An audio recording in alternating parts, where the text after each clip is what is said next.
நவ கிரகங்களை அறிவோம் ஜோதிட யூடியூப் சேனலுக்கு உங்களை அன்போடு வரவேற்கிறேன். இந்த பதிவில் காண இருப்பது செவ்வாய் பெயர்ச்சி பலன். யாரும் சொல்லாத செவ்வாய் புகானுடைய ரகசியத்தை இந்த பதிவில் சொல்லப் போகிறேன். இந்த பதிவை கடைசி வரை கேட்டு பயன்பெறுங்கள்.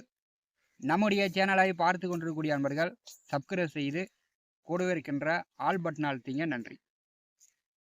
பரபாவ வருடம் ஆனி மாதம் 5ஆம் தேதி முதல் ஆடி மாதம் 16ஆம் தேதி வரை மேசராசியிலிருந்து ரிஷபராசிக்கு செவ்வாய் பயிற்சியாகி ஒரு 43 நாட்கள் ரிஷபராசியில் சஞ்சாரம் செய்ய போகிறார்.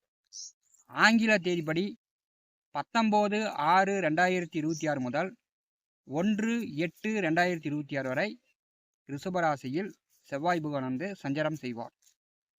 செவ்வாய் புகானை பற்றி செவ்வாயுடைய ரகசியத்தை காணலாம்.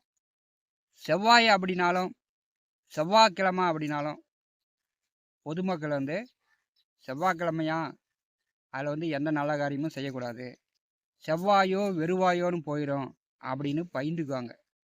பெரும்பாலும் செவ்வாய்க்கிழமையில் திருமணம், காது குத்து, கிரகப்பிரவேசம் இந்த மாதிரியான சுப காரியங்கள் செவ்வாய்க்கிழமையில் செய்வது இல்லை. செவ்வாய் பகவான் வந்து மங்களக்காரகன், திருமணக்காரகன், பெண்களுக்கு வந்து கலத்தரக்காரகனாக செவ்வாய் பகவான் வருகிறார். ஆண்களுக்கு வந்து செவ்வாய் வந்து தைரியத்தையும் வீரத்தையும் அளிக்கக்கூடியவர். செவ்வாய் அப்படின்னால அதிக கோபம், முரட்டுத்தனம், அதிக கோபம், ஆத்திரம், பிடிவாதம் குடும்பத்துக்கு ஆகாது அப்படின்னு சொல்லுவாங்க. ஜாதகத்தில் வந்து ஆணாக இருந்தாலும் பெண்ணாக இருந்தாலும் செவ்வாய் தோஷம் வந்து மிக கடுமையானது, கொடுமையானது.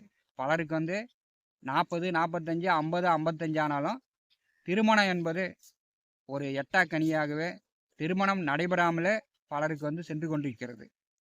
செவ்வாய் தோஷம் வந்து திருமணத்திற்கு மட்டும் இல்லை, வேலை, தொழில், உத்தியோகத்திற்கும் செவ்வாய் தோஷம் வந்து ஒரு பிரச்சனையாகவே இருக்கிறது. செவ்வாய் வந்து நிலமகன். செவ்வாய் வந்து ஜாதகத்தில் கெட்டுவிட்டார் என்றால் வீடு, இருப்பிடம், சொத்து சார்ந்து பிரச்சனைகள் கூடுதலாக இருக்கும். செவ்வாய் புகான் வந்து சனியோடு சேர்ந்தால் அந்த ஜாதகன் வந்து தைரியத்தை இழப்பார், தன்னுடைய சகோதரனை இழப்பார், தன்னுடைய கௌரவம், மதிப்பு, மரியாதையை இழப்பார்.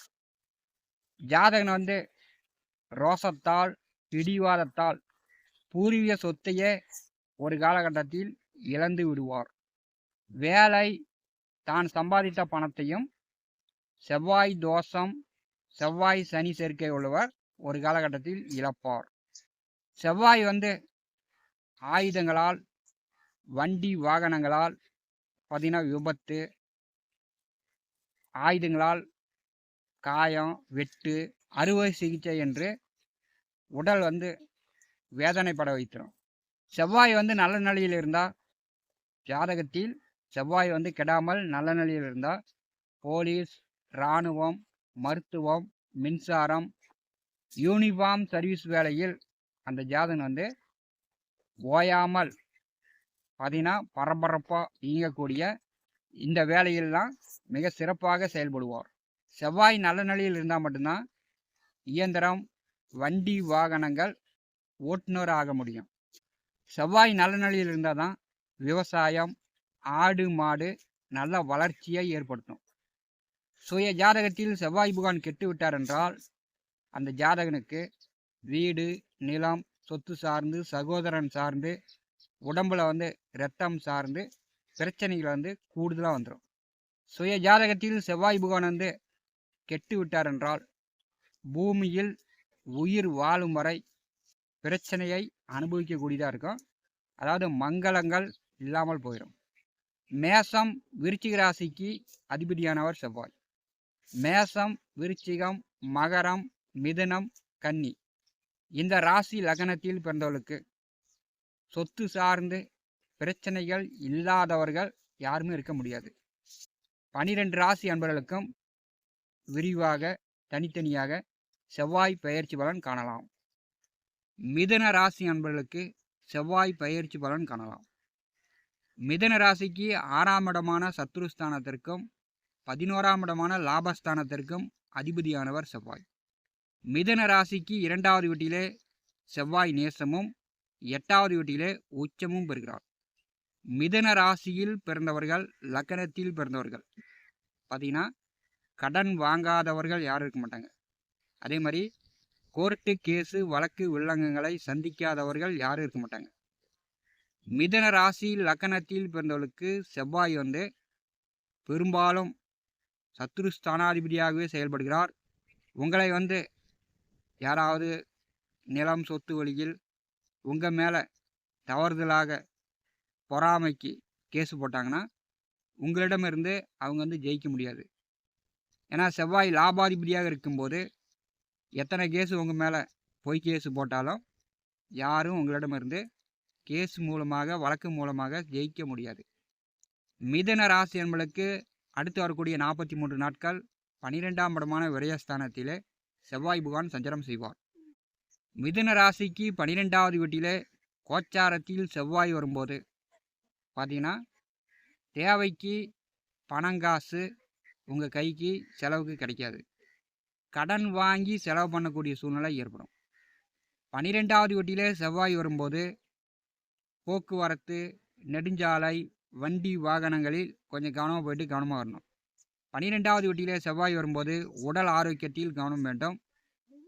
செவ்வாய் 12வது வீட்டில் இருக்கும்போது பார்த்திங்கன்னா இரவு உறக்கம் குறையும்.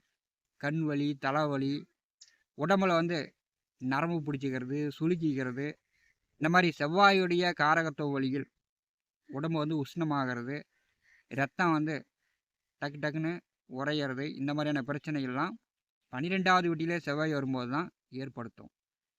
மிதுன ராசிக்கு 12வது வீட்டிலே செவ்வாய் வரும்போது அடுத்த 43 நாட்கள் பெண்களிடம் கவனமாக இருக்கணும். பெண்களிடம் நீங்கள் அதிகமாக அசிங்க அவமானப்படக்கூடிய நிலை, பெண்களிடம் சண்டை போடுற நிலை இந்த 43 நாட்கள் ஏற்படும். மிதுன ராசி என்பர்கள் பெண்களை மரியாதையாக பேசுங்க.